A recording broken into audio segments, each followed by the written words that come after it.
Oke, Assalamualaikum warahmatullahi wabarakatuh. Salam sehat, salam sejahtera buat kita semua. Pertama-tama kita panjatkan puji syukur kehadirat Allah Subhanahu wa Ta'ala atas nikmat dan karunia-Nya, sehingga kita kelompok 3 dapat menyampaikan tugas mata kuliah Kapita Selekta Hukum, dapat terselesaikan tugas dengan baik. Kami kelompok 3 terdiri dari beberapa anggota, yaitu saya sendiri, nama saya Sutikno, Saudara Karsan, Saudara Mat Taufik, Saudara Nurdin, dan Saudara Miranda. Langsung saja kita masuk ke materi, yaitu dengan judul Pengertian Sistem Peradilan Pidana Terpadu atau SPPT. Pengertian Sistem Peradilan Pidana Terpadu SPPT atau Integrated Criminal Justice System atau ICJS dalam penanganan kasus kekerasan terhadap perempuan. Sistem peradilan pidana sebagai suatu sistem pada dasarnya merupakan suatu open system. Dalam pengertian sistem peradilan pidana, dalam geraknya akan selalu mengalami interface atau interaksi, interkoneksi, dan interpendensi dengan lingkungannya, dengan peringkat-peringkat masyarakat, ekonomi, politik, pendidikan, dan teknologi, serta subsistem-subsistem dari sistem peradilan pidana itu sendiri, yaitu Subsystem of Criminal Justice System.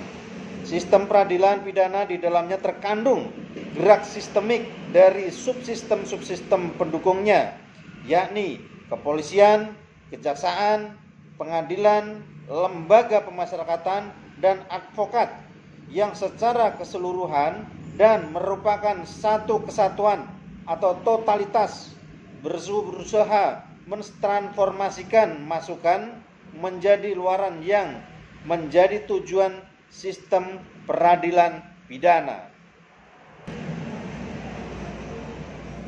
Dalam sistem peradilan berdasarkan KUHP, polisi selaku petugas penyidik baru dapat mengaksa penuntut umum berhubungan dengan korban sebelum proses pemeriksaan perkara sampai ke tahap pengadilan.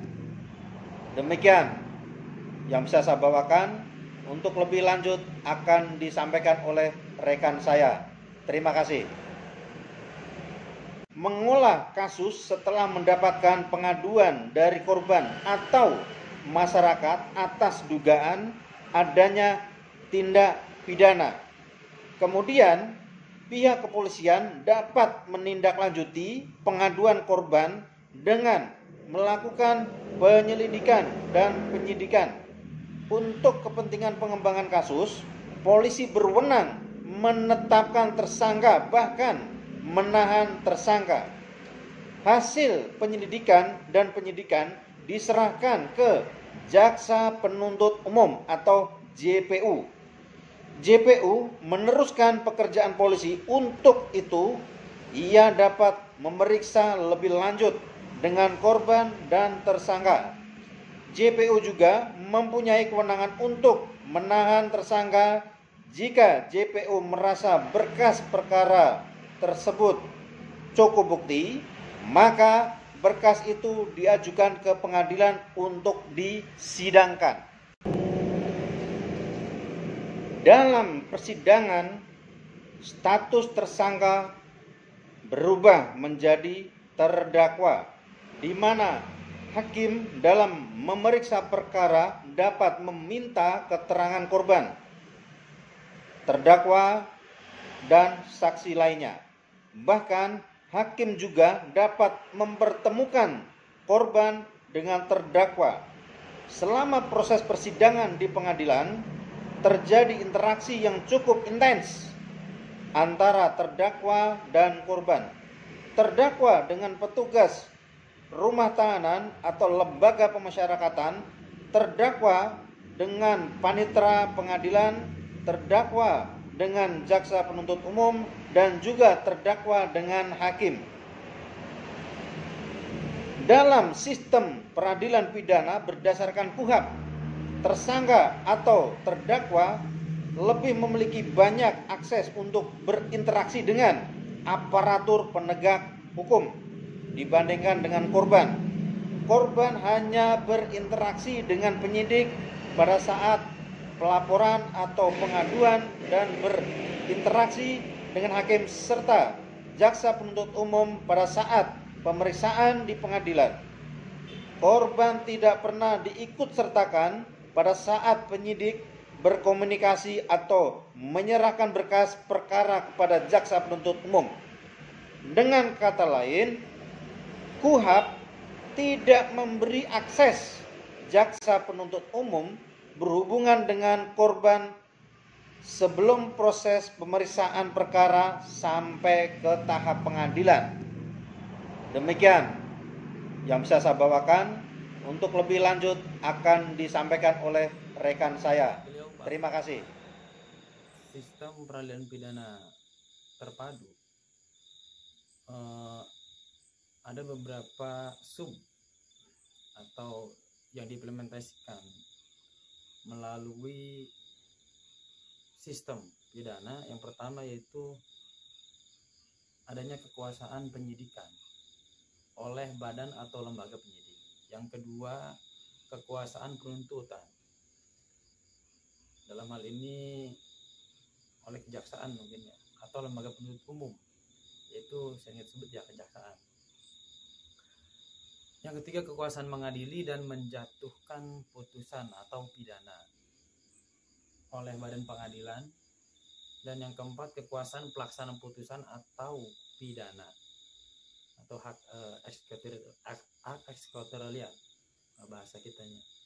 Nah, di poin 3 itu kekuasaan mengadili di pengadilan atau adanya di kehakiman. Nah, hakim di sana berperan. Nah, dan yang terakhir itu hak eksekutorial. Keempat tahap subsistem itu merupakan satu putusan atau kesatuan sistem penegakan hukum pidana yang integral atau sering dikenali dengan istilah sistem peradilan pidana terpadu. Dalam kata lain, integrated criminal justice system. Nah, kaitan integrasi atau integritas suatu penegakan hukum yang terpadu harus memang benar-benar kita cermati bahwa di sana merupakan peran yang sangat penting dari mulai penyidikan, penuntutan, mengadili di pengadilan dan dieksekusi, bahkan itu mesti kita pahami. Nah, fungsi dari semua itu yaitu harusnya dijalankan penyelenggaraannya melalui peradilan pidana yang sistematis dan terpadu atau sering kita sebut SPPT, adalah melindungi masyarakat melalui upaya penanganan dan pencegahan kejahatan, merehabilitasi pelaku kejahatan dan melakukan upaya inkapisatisasi atau artinya terhadap orang suatu pelaku merupakan ancaman terhadap masyarakat. Nah, menegakkan dan memajukan rule of law dan penghormatan pada hukum dengan menjamin adanya due proses dan perlakuan dari sistem peradilan pidana terpadu ini. Ada fungsi yang sangat pokok, yaitu fungsi yang dijalankan oleh sistem terpadu ini.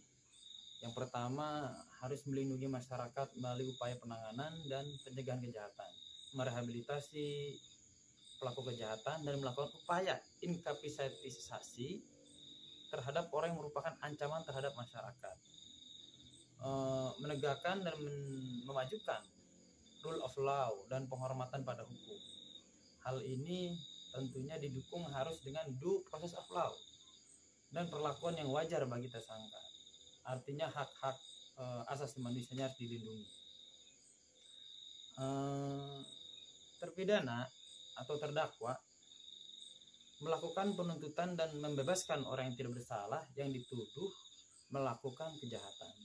Nah, dalam proses ini ada suatu teknis atau mekanisme dalam suatu hukum acara pidana harus sesuai antara due process of law dan rule of law. Artinya harus berjalan dengan integrat, tidak boleh ada ketimpangan agar adanya suatu putusan yang bisa dipertanggungjawabkan. Nah, di sana hukum harus menjunjung tinggi keadilan dan menjaga hukum dan ketertiban yang berada di tengah-tengah masyarakat, baik secara proses rule of law atau due process of law. Nah, menghukum pelaku kejahatan sesuai dengan falsafah pembedaan yang dianut. Artinya di Indonesia itu menganut sistem civil law. Artinya ya kita harus hormati itu dan jaga itu. Membantu dan memberi nasihat pada korban kejahatan. Kajian terhadap hal ini membantu atau korban kejahatan, artinya kita lindungi hak-haknya, hak asasi manusia kita lindungi. Bukan berarti membantu itu ya tidak mengadili, dalam artian ya tetap diadili. Seorang yang melakukan kejahatan ya harus tetap diproses dan harus diadili. Nah, pendekatan sistem-sistem ini mendorong adanya interagensi konsultasi atau kooperasi dan gilirannya akan meningkatkan upaya penyusunan strategi yang keseluruhan sistem. Nah, diharapkan bahwa semua subsistem yang akan hilang saling bergantung antara due process of law dan rule of law, karena akan tercipta suatu interdependen ataupun kebebasan dalam melakukan peradilan, karena harus menjamin dan melindungi hak-hak si korban. Berkaitan dengan subsistem tadi yang sudah saya sampaikan, dari 4 subsistem itu adalah suatu produk ataupun output dari suatu subsistem yang ada, merupakan masukan atau input bagi subsistem lainnya, agar suatu proses hukum atau proses of law itu menjamin adanya hak-hak asasi manusia. Jadi seperti itu. Selain ada rule of law atau hukum acaranya yang harus kita hormati dan kita junjung tinggi bersama, dan di sana juga harus saling berintegrasi. Baik, adapun pendekatan secara sistem yang mendorong sistem peradilan terpadu ini berjalan dengan baik, harus adanya pendekatan yang saling interagensi, saling memberikan masukan dan kooperatif dalam sebuah perkara sistem ini, dalam sistem pidana ini, dan saling mengintegrasi lah pada intinya, yang pada gilirannya akan meningkatkan upaya penyusunan strategi dari keseluruhan sistem. Pada hakikatnya ya kita menjunjung tinggi sebuah peradilan yang kita anut di negara kita, khususnya itu negara Indonesia. Berbicara model sistem peradilan pidana terpadu tidak dapat dilepaskan dari ukuran atau karakteristik dari sistem peradilan pidana. Artinya tidak bisa lepas dari karakteristik suatu sistem pidana peradilan terpadu itu sendiri. Artinya pidana harus dilihat dari sisi fisik berupa sarana prasarana yang mendukung tegaknya sistem peradilan pidana yang dijalankan. Artinya secara fisik ataupun non fisik, suatu konsep atau serta gagasan itu, kerangka pengembangan suatu sistem peradilan pidana harus terintegrasi dengan prinsip-prinsip efektif dan efisien. dan negara juga harus menjamin proses sistem pidana terpadu ini harus benar-benar dijalankan dengan dua prinsip tadi, yaitu rule of law dan due process of law. Selain adanya beberapa subsistem tadi yang 4 hal itu, dari mulai penyidikan, penuntutan, dan proses mengadili di pengadilan, sampai eksekusi si terpidana atau terdakwa itu dieksekusi, dan bahwa harus dilindungi hak-haknya dan harus dijaga juga nama baik dari rehabilitasi dan sebagainya. Maka di Indonesia adalah adanya lapas ataupun rehabilitasi, lembaga pemasyarakatan dan sebagainya. Baik, dari saya. Assalamualaikum warahmatullahi wabarakatuh. Saya Ahmad Taufik dari kelompok 3 akan melanjutkan pembacaan makalah. Bismillahirrahmanirrahim. Sistem peradilan pidana yang terpadu atau Integrative Criminal Justice System merupakan instrumen hukum yang sangat penting dalam kerangka penanganan hukum pidana material. Sistem peradilan pidana terpadu penanganan kasus kekerasan terhadap perempuan merupakan sistem terpadu yang menunjukkan proses keterkaitan antara instansi atau pihak yang berwenang menangani kasus kekerasan terhadap perempuan dan akses pelayanan yang mudah serta terjangkau bagi korban dalam setiap proses peradilan kasus kekerasan terhadap perempuan. Lingkup SPPT 3PK KTP adalah untuk perempuan yang mengalami kekerasan (perempuan korban kekerasan) yang ditempatkan sebagai kutip korban atau kutip pelaku dalam proses peradilan. Kebutuhan dan kepentingan korban dengan mengacu pada nilai-nilai yang adil menjadi dasar dan upaya membangun sistem peradilan pidana terpadu dalam penanganan kasus kekerasan terhadap perempuan. Dengan demikian, bertitikan pada perspektif korban yang mensyaratkan korban menjadi atau dilakukan pada pusat perjalanannya. Sistem peradilan. Pihak-pihak yang terkait dalam sistem peradilan pidana terpadu penanganan kasus kekerasan terhadap perempuan ini adalah pendamping korban sebagai relawan pendamping, ahli medis, psikolog, dan hukum (advokat dan paralegal). Penyediaan layanan rumah sakit, pengada layanan rumah aman (Women Crisis Center). Instansi polisi atau awak ruang pelayanan khusus (RPK). Para jaksa dan instansi kejaksaan, lingkup peradilan, panitera hakim, instansi kehakiman, instansi rumah tahanan, dan lembaga pemasyarakatan (lapas). Dengan sistem peradilan pidana terpadu dalam penangguhan kasus kekerasan terhadap perempuan (SPPT PK KTP), korban akan diposisikan sebagai subjek (pelaku utama), bukan sebagai objek (pelengkap) yang hanya diambil pengakuannya saja sebagai subjek. Dia berhak didengar keterangannya, mendapatkan informasi atas upaya-upaya hukum yang berjalan, dipertimbangkan rasa keadilan yang ingin diperolehnya, dan dipulihkan situs dirinya. Korban sebagai subjek pada sistem peradilan pidana terpadu penanganan kasus kekerasan terhadap perempuan diharapkan sudah dilakukan sejak terjadi kasus. Pada pendampingan dan penanganan pertama terhadap korban atau medis sosial dan psikologi, penanganan hukum yang diliputi melaporkan kasus ke kepolisian, penyelidikan, penyidikan, memeriksa dan tingkah peradilan putus peradilan, dan eksekusi putus peradilan.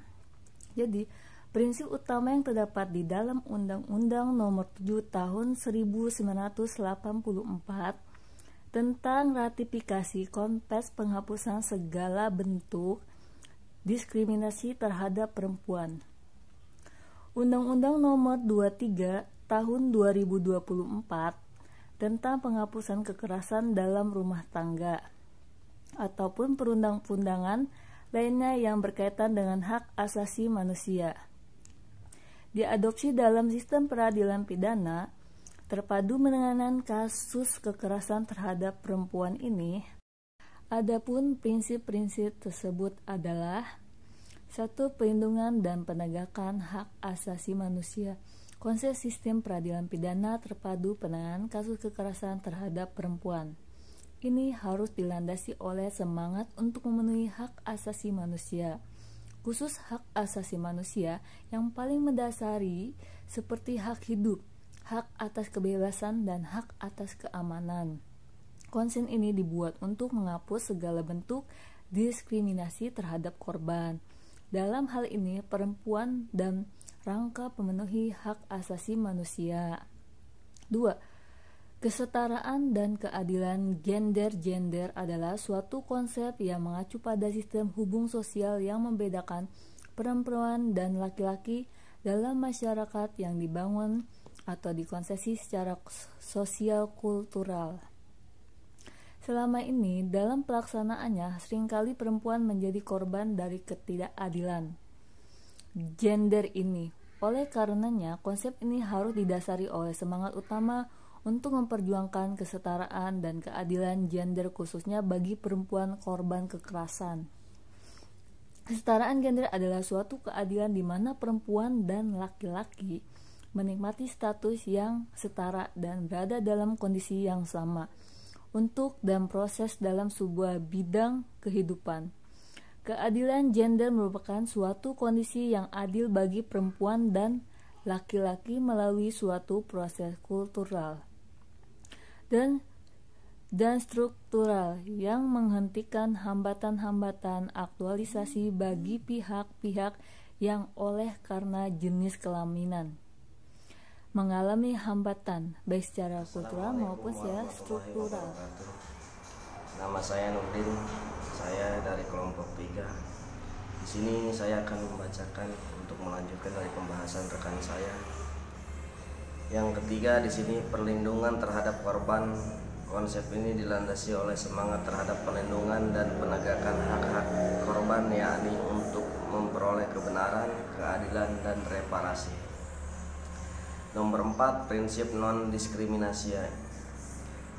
Ketidaksetaraan antara perempuan dan laki-laki adalah hasil dari konstruksi sosial. Karena itu harus ada usaha untuk menghapuskannya agar tidak terjadi diskriminasi. Atau CEDAW sendiri mendefinisikan diskriminasi sebagai ketidaksetaraan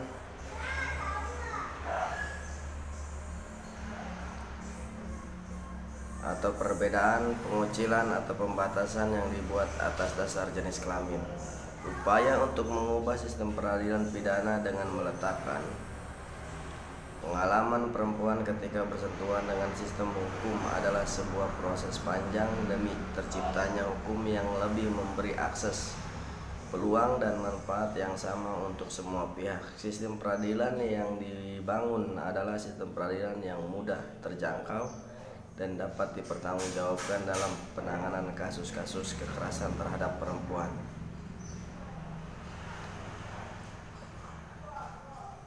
Mungkin itu aja yang bisa saya sampaikan. Kurang lebihnya mohon maaf. Wabillahi taufiq wal hidayah. Wassalamualaikum warahmatullahi wabarakatuh.